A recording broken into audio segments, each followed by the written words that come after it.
ये जेके 6 केनाल आहिनि ये सिंध जो डेथ वारंट आहिनि। ज़रदारी साहब चए थो त पानी भी मिलेगा, गैस भी मिलेगी, नहीं मिलेगी गैस, नहीं मिलेगा पानी।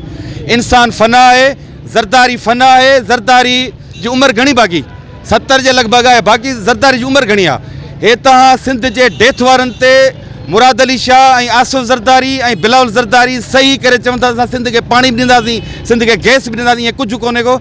सिंध ते जेके 6 केनाल ठहनि पिया इहो सिंध जो डेथ वारंट आहे। ऐं असां अली ऐलान पंहिंजे ॿारहें बचे दोस्तनि समेत क़ौमी कारकुननि समेत हिते बीठा आहियूं ऐं असां चऊं था त इहे जेके 6 केनाल आहिनि असां क़तई तौर ते ठहणु कोन ॾींदासीं। हीअ असांजो बेदारी मार्च आहे। हे जेका जिदोजहद हले पई इहा बेदारी जिदोजहद आहे। माना असां माण्हुनि खे सिंधी माण्हुनि खे ॿुधायूं पिया त बाबा सिंध जे लाइ डेथ वारंट आहे, सिंध जे लाइ हीअ केनाल एतिरा ख़तरनाक अथव। जिदोजहद जे मैदान में असां आया ई कोन आहियूं। माना असां सुभाणे इंटस हाईवे बंदि कयूं, नेशनल हाईवे बंदि कयूं, मरण घणी ते बुख हड़ताल करे वेही रहूं। कराची प्रेस क्लब वटि असांजो 24 कलाक 48 कलाक धरना लॻनि। जिदोजहद जो मरहलो अञा अॻियां आहे। ही बेदारी मार्च आहे, बेदारी जो मरहलो आहे। ऐं असां समूरी सिंधी क़ौम खे वाज़े चिट्टो मौक़िफ़ ॾियूं था।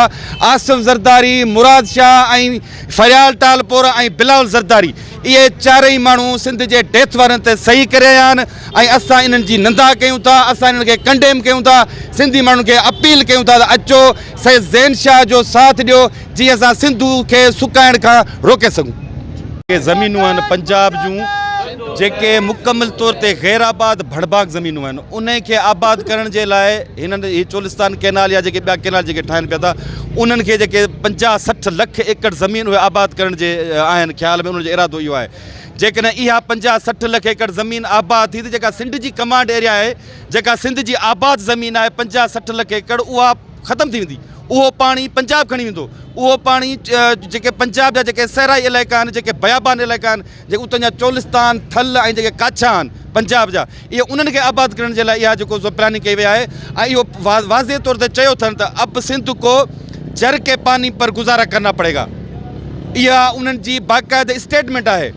जेकॾहिं इहा उन्हनि जी स्टेटमेंट आहे त इन्हनि खे यादि रखणु घुरिजे त पंजाब खे पाले असांजी कराची जी बंदरगाह, कराची जी बंदरगाह असां बंदि कंदासीं। पंजाब बुख मरंदो। जेकॾहिं असांखे उञ मारींदासीं असां हिननि खे बुख मारींदासीं, तगड़ असां बि कोन ईंदासीं। असांजी पुरअमन जिदोजहद आहे उहा जारी रहंदी ऐं उहा तेसीं ताईं जारी रहंदी जेसीं ताईं ज़रदारी, मुराद शाह, फरियाल टालपोर ऐं इहो बिलावल ज़रदारी इन बिल खे वापसि नथा वठनि।